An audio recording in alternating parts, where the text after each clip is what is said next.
Victor de la brigade mondaine.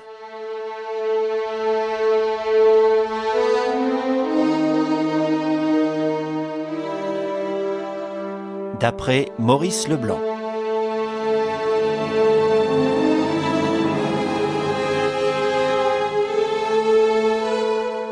Victor, de la brigade mondaine, à qui le vol des bons de la défense nationale, le double assassinat du père Lescaut et d'Élise Masson et sa lutte opiniâtre contre Arsène Lupin ont valu une telle renommée, était avant cette époque un vieux policier, habile, retors, hargneux, insupportable, qui faisait son métier en amateur, quand ça lui chantait, et dont la presse avait eu maintes fois l'occasion de signaler les procédés singuliers et la manière un peu trop fantaisiste.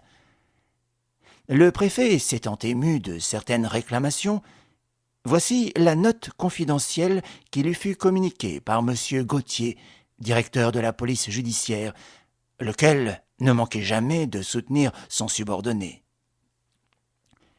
L'inspecteur Victor, de son vrai nom Victor Autain, est le fils d'un procureur de la République, mort à Toulouse, il y a 40 ans. Victor Autain a passé une partie de sa vie dans les colonies. Excellent fonctionnaire, chargé des missions les plus délicates et les plus périlleuses, il fut souvent déplacé à la suite de plaintes portées contre lui par des maris dont il séduisait les femmes ou des pères dont il enlevait les filles. Ces scandales l'empêchèrent de prétendre aux postes élevés de l'administration. Plus calme avec les années, ayant hérité une jolie fortune, mais désireux d'occuper ses loisirs, il se fit recommander à moi par un de mes cousins résidant à Madagascar, qui tenait Victor Autain en grande estime. De fait, malgré son âge, malgré son indépendance excessive et son caractère ombrageux, c'est un auxiliaire précieux, discret, sans ambition, peu soucieux de réclame, et dont j'apprécie vivement les services. À parler franc, lorsque fut rédigée cette note, la renommée de Victor n'excédait pas le cercle restreint de ses chefs et de ses collègues. Il fallut, pour le mettre en évidence, qu'apparut brusquement en face de lui cet extraordinaire, ce formidable personnage d'Arsène Lupin, qui allait donner à la ténébreuse affaire des bons de la défense sa signification et son intérêt spécial. On dirait que les qualités déjà remarquables du vieil inspecteur furent soudain portées à leur maximum par le prodigieux adversaire que lui opposaient les circonstances. C'est la lutte sournoise, ardente, implacable, haineuse, qu'il poursuivit, dans l'ombre d'abord, puis en pleine clarté, et c'est le coup de théâtre inattendu à quoi cette affaire aboutit, qui, tout en ajoutant encore au prestige de Lupin, rendirent célèbre dans le monde entier le nom de Victor de la brigade mondaine.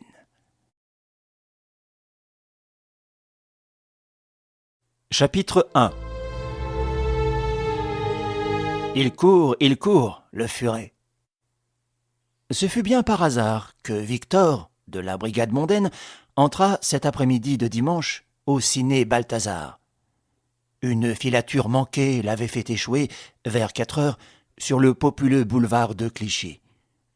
Pour échapper à l'encombrement d'une fête foraine, il s'était assis à la terrasse d'un café, et, parcourant des yeux un journal du soir, il avait lu cet entrefilet. On affirmait ces jours-ci que le fameux cambrioleur Arsène Lupin, qui après quelques années de silence fait beaucoup parler de lui actuellement, aurait été vu mercredi dernier dans une ville de l'Est. Des inspecteurs ont été envoyés de Paris. Une fois de plus, il aurait échappé à l'étreinte de la police. « Salaud !» avait murmuré Victor, en policier rigide, qui considère les malfaiteurs comme autant d'ennemis personnels et s'exprime à leur égard en termes dépourvus d'aménité. C'est alors que, d'assez mauvaise humeur, il s'était réfugié au cinéma, où se donnait, en seconde matinée, un film très couru d'aventures policières. On le plaça au fauteuil de balcon, sur le côté. L'entracte tirait à sa fin. Victor maugréait, furieux maintenant de sa décision. Que venait-il faire là? Il allait repartir et se levait déjà, lorsqu'il aperçut, seul, dans une loge de face, donc à quelques mètres de lui, une femme très belle, au visage pâle et au bandeau roux d'un reflet fauve. Elle était de ces admirables créatures vers qui tous les regards sont attirés, bien que celle-ci ne cherchât à capter l'attention ni par sa façon de se tenir, ni par le moindre geste de parade. Victor resta. Avant que la nuit brusque ne tombât dans la salle, il eut le temps d'enregistrer le reflet fauve des bandeaux et l'éclat métallique de deux yeux clairs, et sans se soucier que le film l'ennuyât avec ses péripéties extravagantes, il patienta jusqu'au bout. Non pas qu'il fût encore à l'âge où l'on se croit capable de plaire.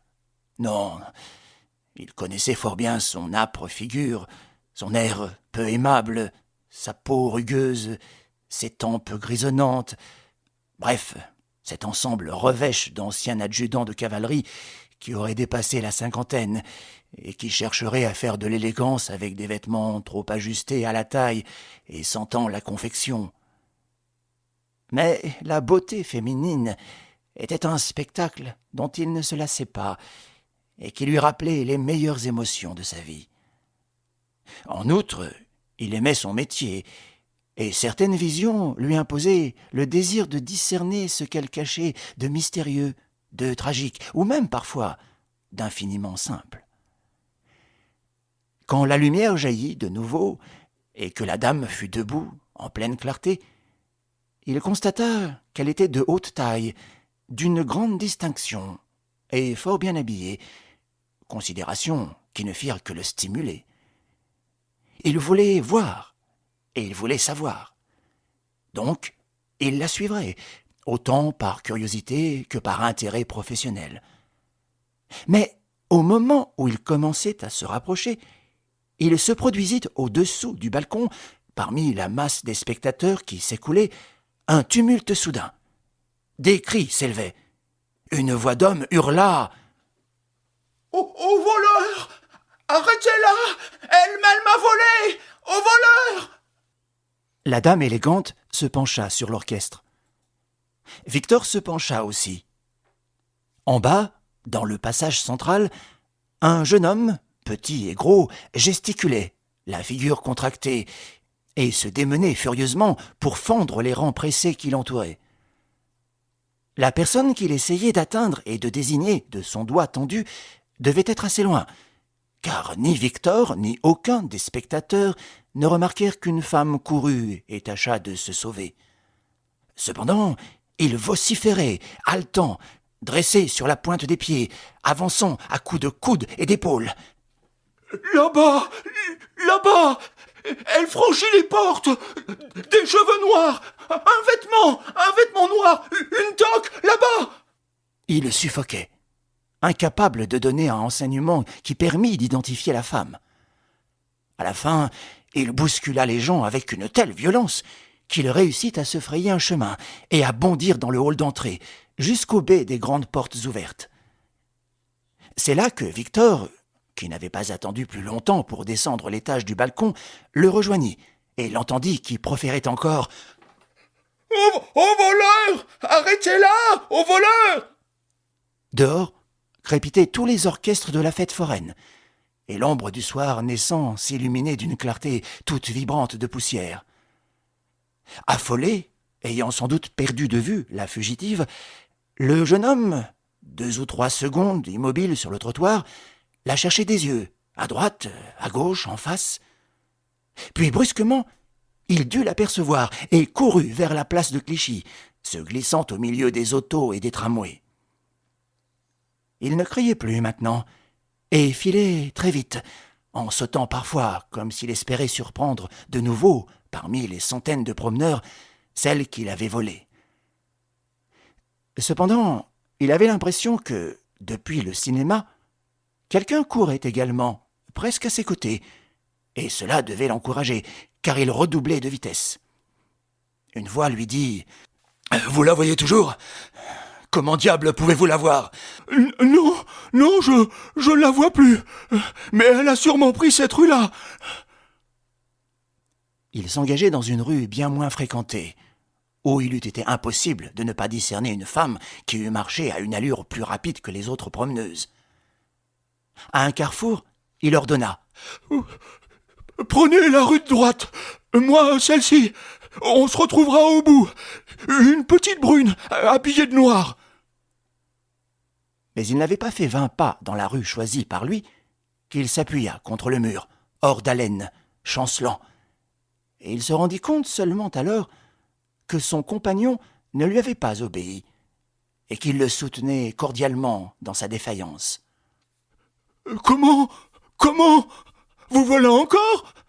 Je vous avais pourtant recommandé... » »« Oui, mais depuis la place Clichy, vous avez vraiment l'air d'aller au hasard.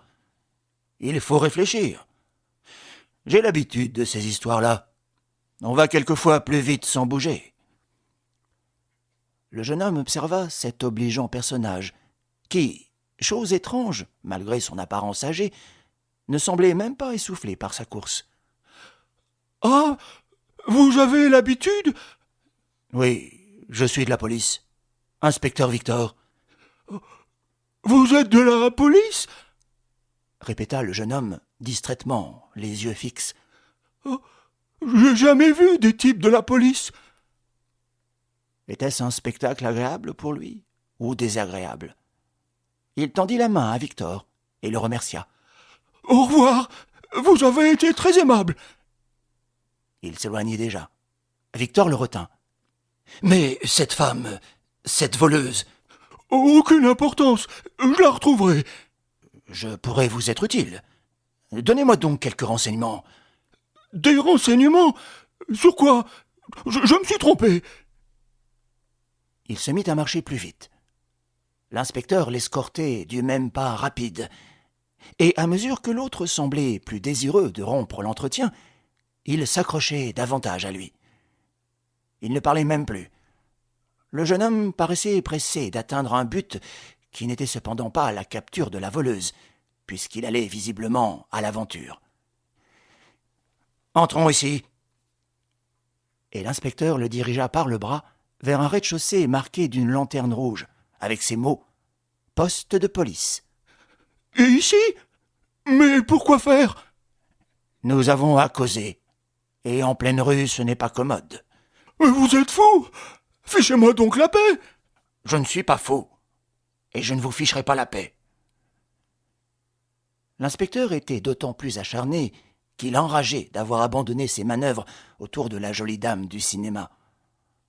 L'inconnu résista, lança un coup de poing, en reçut 2, et finalement, vaincu, dompté, fut poussé dans une salle où se trouvaient réunis une vingtaine d'agents en uniforme. En entrant, l'inspecteur se présenta. « Victor, de la brigade mondaine. J'ai quelques mots à dire à monsieur. Ça ne vous dérange pas, brigadier ?» À l'annonce de ce nom de Victor, célèbre dans les milieux de police, il y eut un mouvement de curiosité. Le brigadier se mit aussitôt à sa disposition, et Victor lui expliqua brièvement l'affaire. Le jeune homme, lui, s'était effondré sur un banc. « Fourbu, hein? Mais aussi, pourquoi courriez-vous comme un dératé? Votre voleuse, vous l'aviez perdue de vue tout de suite. Alors quoi? C'est donc que vous vous sauviez? » ?»« Mais enfin, est-ce que ça vous regarde? J'ai bien le droit de courir après quelqu'un, que diable! » »« Vous n'avez pas le droit de faire du scandale dans un lieu public. Pas plus qu'on a le droit, en chemin de fer, de tirer le signal d'alarme sans une raison sérieuse. »« Je n'ai fait de mal à personne. »« Si, à moi. J'étais sur une piste fort intéressante. Ah, et puis flûte, vos papiers. »« J'en ai pas. » Ce ne fut pas long. Avec une prestesse plutôt brutale, Victor fouilla le veston du captif, s'empara de son portefeuille et l'examina. «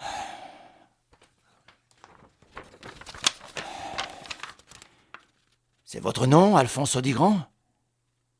Alphonse Audigrand, vous connaissez ça, brigadier ?» Celui-ci conseilla de téléphoner. Victor décrocha l'appareil, demanda la préfecture, attendit, puis reprit. « Allô ?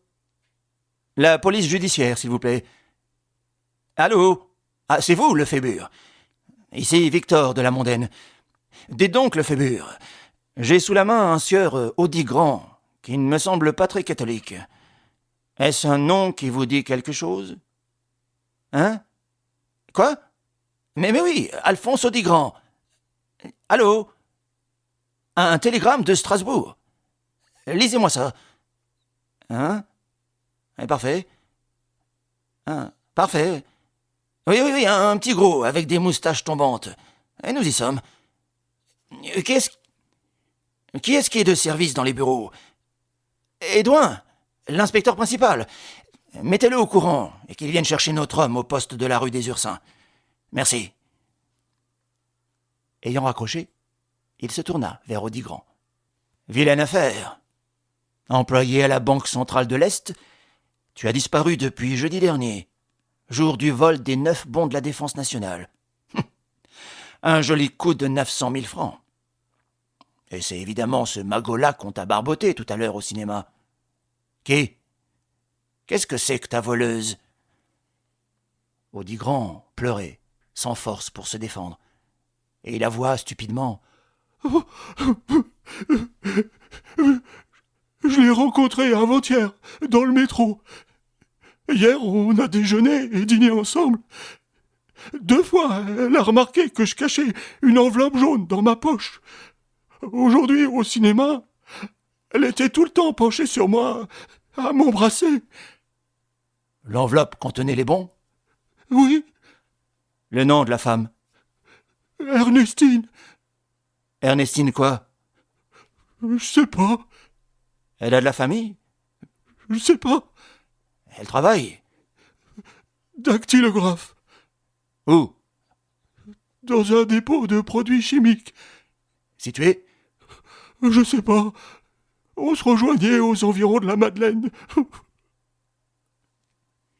Il sanglotait à tel point qu'il devenait impossible de le comprendre.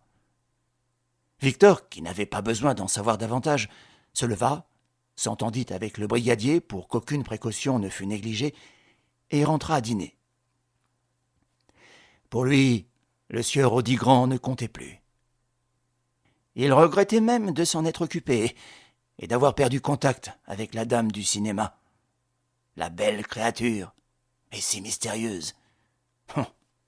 Pourquoi diable cet imbécile d'Audigrand s'était-il interposé stupidement entre elle et Victor, qui prisait tellement les jolis inconnus et se passionnait à déchiffrer le secret de leur existence ? Victor habitait, dans le quartier des Ternes, un petit logement confortable où le servait un vieux domestique. Ayant une certaine fortune, de caractère très indépendant, voyageur passionné, il en prenait fort à son aise avec la préfecture, où on le tenait en haute estime, mais où on le considérait comme un original, et plutôt comme un collaborateur occasionnel que comme un employé soumis aux règles ordinaires. Si telle affaire l'ennuyait, rien au monde, ni ordre ni menace, ne l'eût contraint à la poursuivre. Si tel autre lui disait quelque chose, il s'en emparait, la poussait à fond, et en apportait la solution au directeur de la police judiciaire dont il était le protégé. Et l'on n'entendait plus parler de lui. Le lendemain, lundi, il lut dans son journal le récit de l'arrestation, raconté par l'inspecteur principal Édouin, avec un luxe de détails qui l'horripila, car il estimait qu'une bonne police doit être faite discrètement. Mais il eût certainement passé à d'autres exercices si ce même journal, évoquant le passage d'Arsène Lupin dans une ville de l'Est, ne lui avait appris que cette ville n'était autre que Strasbourg. Or, les bons avaient été volés à Strasbourg. Simple coïncidence, évidemment, puisqu'il ne pouvait y avoir aucun rapprochement entre cet imbécile d'Audigrand et Arsène Lupin.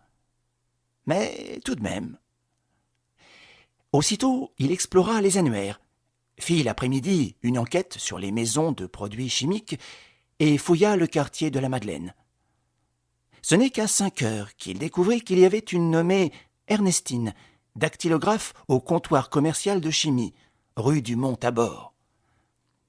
Il téléphona au directeur et les réponses qui lui furent faites l'incitèrent à une visite immédiate au comptoir. Il s'y rendit en hâte. Les bureaux se composaient de petites pièces où la place manquait et que séparaient les unes des autres de légères cloisons. Introduit dans le cabinet du directeur, il s'y heurta dès l'abord à de vives protestations. « Ernestine Payet, une voleuse. Oh, ce serait-elle l'aventurière dont j'ai lu la fuite dans les journaux de ce matin? Impossible, monsieur l'inspecteur. Les parents d'Ernestine sont très honorables. Elle vit chez eux. » « Pourrais-je lui poser quelques questions ?» Si vous y tenez. Il sonna le garçon du bureau. « Appelez donc mademoiselle Ernestine. » Une menue personne se présenta, discrète d'allure, assez gentille, avec le visage crispé de quelqu'un qui, en prévision des pires événements, s'est composé une attitude inflexible. Cette pauvre façade s'écroula du premier coup, lorsque Victor lui eut demandé, de son air rébarbatif, ce qu'elle avait fait de l'enveloppe jaune dérobée la veille à son compagnon de cinéma. Sans plus de résistance que le sieur Audigrand, elle défaillit, s'écroula sur une chaise, pleura, bégaya. « Il a menti. J'ai vu une enveloppe jaune par terre. Je l'ai ramassée. Et c'est ce matin, par le journal, que j'ai su qu'il m'accusait. » Victor tendit la main. « L'enveloppe, vous l'avez sur vous ?»« Non, je ne savais où retrouver ce monsieur. Elle est là, dans mon bureau, près de la machine à écrire. » »« Allons-y. » Elle le précéda. Elle occupait un recoin entouré d'un grillage et d'un paravent. Elle souleva, sur le bout de la table, un paquet de lettres, et sembla surprise. D'un geste fiévreux, elle éparpilla les papiers. « Oh, rien. Elle n'y est plus. » Victor s'adressa à la dizaine d'employés qui s'empressaient autour d'eux. « Que personne ne bouge. Monsieur le directeur, quand je vous ai téléphoné, vous étiez seul dans votre bureau ?»« Je crois, ou plutôt non. Je me souviens que la comptable se trouvait avec moi, Madame Chassin. » »« En ce cas, certains mots ont pu la renseigner. 2 fois durant notre communication, vous m'avez désigné comme inspecteur, et vous avez prononcé le nom de mademoiselle Ernestine. Or, Madame Chassin savait, comme tout le monde par les journaux, que l'on suspectait une demoiselle Ernestine. Madame Chassin est ici ? » Un des employés lui répondit que Madame Chassin s'en allait toujours à 6h moins 20 pour prendre le train de 6h. Elle habitait Saint-Cloud. « Était-elle partie quand j'ai fait appeler la dactylographe à la direction, il y a 10 minutes ?»« Pas encore, lui répondit-on. Il s'adressa alors à la dactylographe. « Vous l'avez vue partir, mademoiselle ?»« Oui, elle remettait son chapeau. Nous causions à ce moment-là, elle et moi. » « Et c'est à ce même moment que, appelé à la direction, vous avez jeté l'enveloppe jaune sous ses papiers. »« Oui, et jusqu'alors, je la gardais dans mon corsage. »« Et Madame Chassin a pu voir votre geste ?»« Je le suppose. » Victor, ayant consulté sa montre, recueillit quelques détails sur la dame Chassin. Une dame de 40 ans, rousse, épaisse, cuirassée dans un sweater vert pomme. Puis il quitta le comptoir. En bas, il croisa l'inspecteur principal Édouin, qui avait recueilli la veille Alphonse Audigrand, et qui s'écria confondu. « Comment? Vous voilà déjà, Victor? Vous avez vu la maîtresse d'Audigrand, la demoiselle Ernestine? » ?»« Oui, tout va bien. » Sans plus tarder, il prit un taxi et arriva juste pour le train de 6h. Du premier coup d'œil, il constata que dans la longue voiture où il prenait place, aucune dame ne portait de sweater vert pomme. Le train partit. Tous les voyageurs qui l'environnaient lisaient les journaux du soir. Près de lui, 2 d'entre eux causèrent de l'enveloppe jaune et de l'affaire des bons, et il se rendit compte encore à quel point les moindres détails en étaient déjà connus. En 15 minutes, on arrivait à Saint-Cloud. Tout de suite, Victor s'entretint avec le chef de gare, et la sortie des voyageurs fut surveillée. Ils étaient nombreux à ce train-là.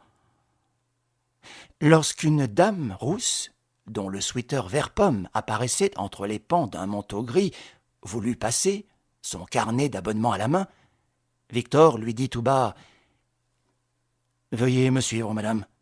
Police judiciaire. » La dame eut un sursaut, murmura quelques paroles et accompagna l'inspecteur et le chef de gare qui la fit entrer dans son bureau. « Vous êtes employé au comptoir commercial de chimie et vous avez emporté par mégarde une enveloppe jaune que la dactylographe Ernestine avait laissée près de sa machine à écrire. Nous allons être contraints de vous fouiller. » Madame Chassaing rétorqua qu'il y avait une erreur, mais accepta de se mettre à leur disposition.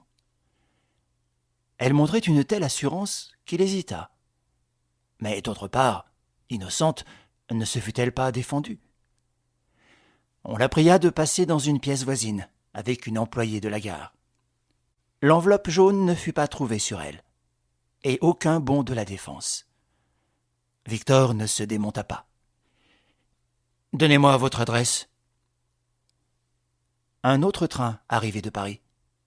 L'inspecteur principal Édouin en descendit rapidement et se heurta aussitôt à Victor. « La dame Chassaing a eu le temps de mettre l'enveloppe en sûreté. Si on n'avait pas bavardé hier soir à la préfecture devant les journalistes, le public n'aurait pas connu l'existence de cette enveloppe jaune contenant une fortune. La dame Chassaing n'aurait pas eu l'idée de la chaparder, et je l'aurais cueillie, moi, dans le corsage d'Ernestine. Voilà ce que c'est que de faire de la police sur la place publique. » Édouin se rebiffa. Mais Victor acheva. « Je résume. Audigrand, Ernestine, Chassaing. En 24 heures, 3 amateurs successifs du magot éliminés. Passons au 4e. » Un train s'en allait à Paris. Il y prit place, laissant sur le quai Efforte et Bobby, son supérieur, l'inspecteur principal Édouin. Dès le mardi matin, Victor, toujours bien sanglé dans son veston, qui avait plutôt l'air d'un ancien dolman, commença en auto, il possédait un modeste cabriolet à 4 places, une enquête minutieuse à Saint-Cloud. Il s'appuyait sur ce raisonnement. La dame Chassaing, détentrice de l'enveloppe jaune la veille lundi de 6h moins 20 à 6h15, n'a pas pu déposer un objet de cette importance au premier endroit venu. Logiquement, elle a dû le remettre à quelqu'un. Où a-t-elle pu rencontrer ce quelqu'un, sinon durant le trajet de Paris à Saint-Cloud? L'enquête devait donc porter sur les personnes qui avaient effectué ce trajet dans le même compartiment qu'elle, et en particulier sur celle avec qui la dame Chassaing était en relation de confiance. La dame Chassaing, que Victor alla voir, inutilement d'ailleurs, demeurait chez sa mère, depuis 1 an qu'elle avait introduit une instance en divorce contre son mari, quincaillier à Pontoise. La mère et la fille, qui jouissaient d'une excellente réputation, n'admettaient dans leur intimité que 3 vieilles amies, dont aucune n'avait été la veille à Paris. D'un autre côté, l'aspect revêche de la dame Chassaing ne permettait pas qu'on la soupçonnât d'inconduite. Le mercredi, les investigations de Victor ne furent pas plus heureuses. Cela devenait inquiétant. Le voleur numéro 4, incité à la prudence par l'exemple de ses 3 prédécesseurs, avait tout le loisir nécessaire pour prendre ses précautions. Le jeudi, il s'installa dans un petit café de Garches, commune voisine de Saint-Cloud, le café des sports, d'où, toute la journée, il rayonna aux environs, à Ville-d'Avray, à Marne-la-Coquette, à Sèvres. Il revint dîner au café des sports, en face de la station de Garches, sur la grande route de Saint-Cloud à Vaucresson. À 9 heures, il fut surpris par l'arrivée inopinée de l'inspecteur principal Édouin. Oh, enfin, je vous cherche depuis ce matin dans la région. Le directeur est furieux après vous. Et vous ne donnez plus signe de vie. Que diable, on téléphone. Où en êtes-vous? Savez-vous quelque chose? Et vous? Rien. Victor commanda 2 consommations et but à gorgée lente un verre de curaçao. La dame Chassin a un amant. Édouin sursauta. Vous êtes fou, avec la gueule qu'elle a. La mère et la fille, qui font tous les dimanches de grandes promenades à pied, ont été rencontrés l'avant-dernier dimanche d'avril, dans les bois de Fausse Repose, en compagnie d'un monsieur. 8 jours plus tard, c'est-à-dire il y a 2 semaines, on les a vus tous 3, du côté de Vaucresson, en train de goûter au pied d'un arbre. C'est un sieur Lescaut, qui occupe au-dessus de Garches, non loin des bois de Saint-Cucufa, un pavillon appelé la Bicoque. J'ai pu le voir par-dessus la haie de son jardin. 55 ans, chétif, barbiche grise. Comme renseignement, c'est maigre. Un de ses voisins, le sieur Vaillant, employé à la gare, peut seul m'en donner d'autres plus précis. Il a été ce soir conduire sa femme à Versailles, près d'un parent malade. Je l'attends. Ils attendirent des heures, sans parler. Victor n'étant jamais d'humeur communicative. Il s'endormit même. Édouin fumait nerveusement des cigarettes. Enfin, à 00h30, survint l'employé de la gare, qui s'écria aussitôt « Ah, le père Lescaut, si je le connais et nous ne logeons pas à 100 mètres l'un de l'autre. Un sauvage qui s'occupe que de son jardin. Quelquefois, tard dans la soirée, y a une dame qui se glisse dans son pavillon, où elle ne reste guère qu'1 heure ou 2. Lui, il sort jamais, sauf le dimanche pour se promener, et 1 jour par semaine pour aller à Paris. Quel jour? Généralement le lundi. Alors, lundi dernier, il y a été, je me rappelle. Et c'est moi qui ai reçu son billet au retour.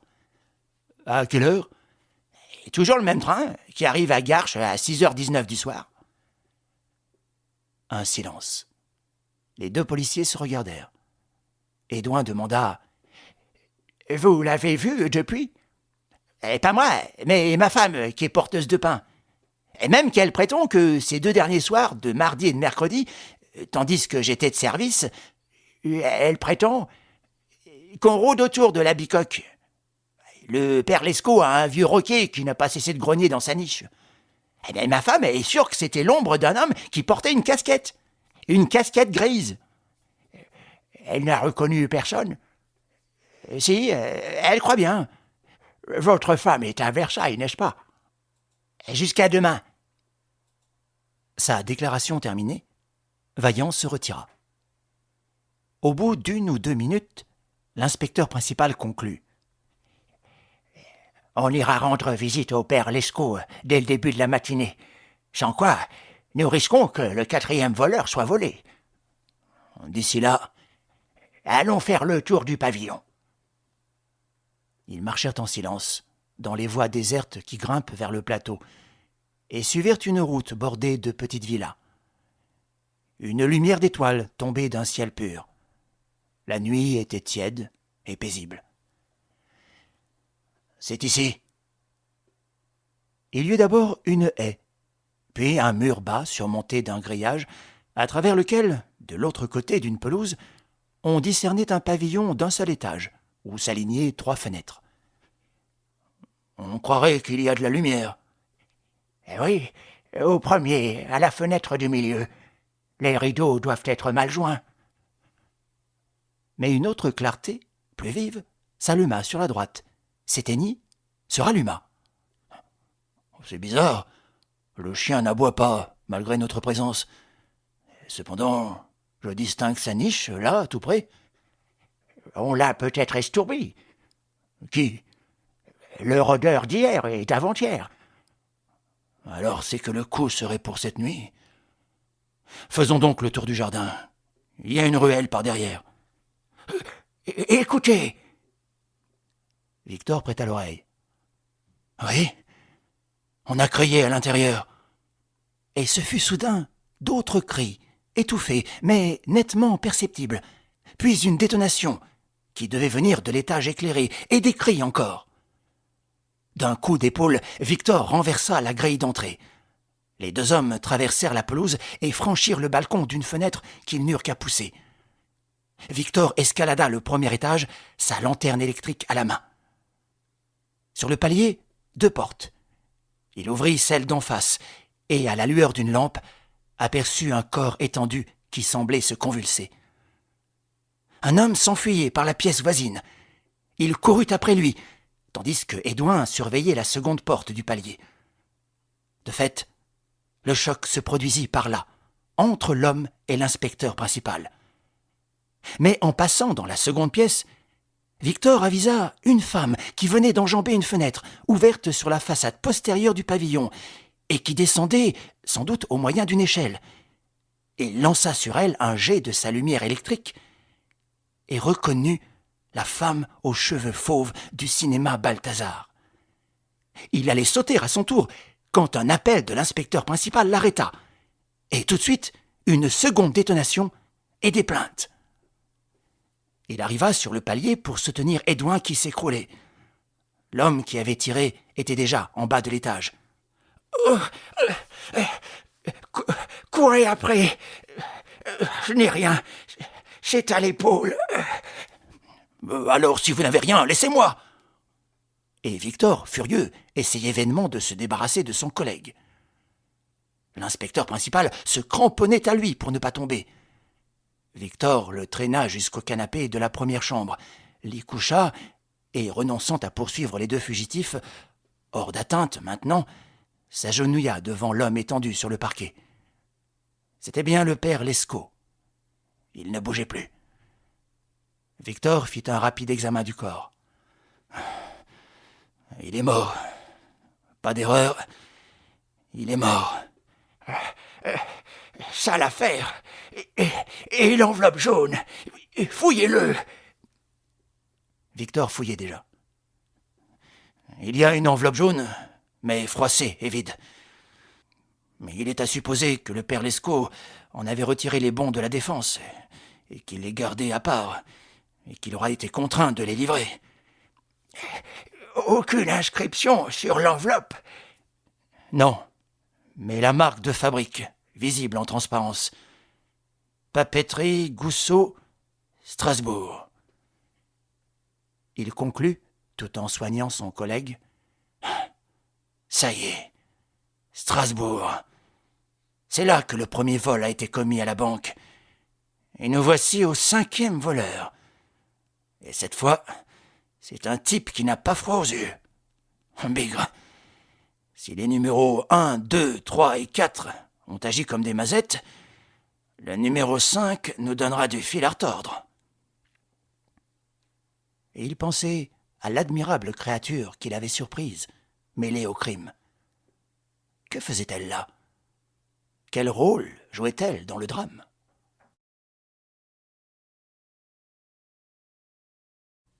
Chapitre 2. La casquette grise. L'employé de la gare... Nous espérons que vous avez apprécié cet aperçu. Pour continuer à écouter ce livre audio sur Google Play Livres, utilisez le lien dans la description de la vidéo.